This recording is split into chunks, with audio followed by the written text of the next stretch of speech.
Senevision.com wóor la ñuy tëggoo. Senevision.com kumpa tàggoo nag yéen. kii nag di leen wéy di ñaan ngeen di abonné ci suñu site bi di Senevision.com te bu leen fàttee di bës cloche bi mooy tax mu leen di man di signaler. suñu ay kilifa ministre de la justice garde des Sceaux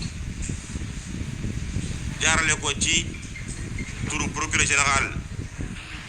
près de la cour d'appel de Thiès ñoom suñu kilifa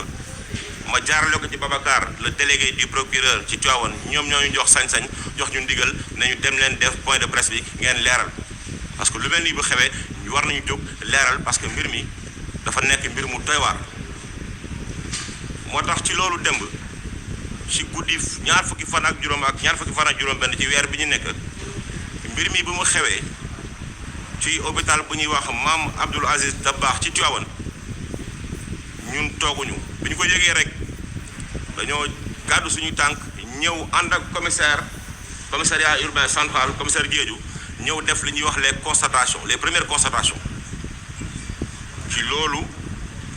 la ñu nekkoon waaye balaa maa sori ci wax ji damay wax ni même bu dee dañu gis que ni mbir mi mbir bu dëgër la mbir bu diis la ndax nattu la ñu ngi jaale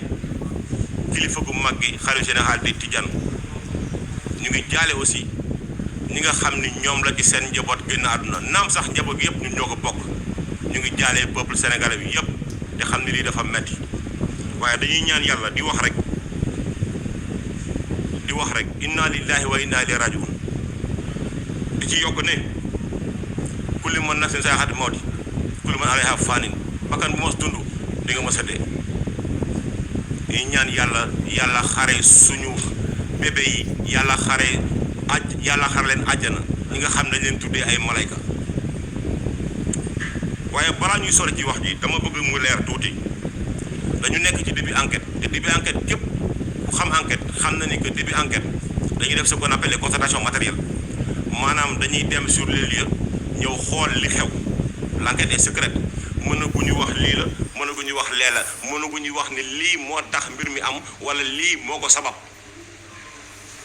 dañuy bàyyi ba enquête bi pare bu enquête bi pare dinañ xam lan moo waral mbir mi jéye ji fan la jógee ce qu'on appelle l'origine incendiaire dama ciy yokk ne li leer ba leer mooy justice bi mu ko yëgee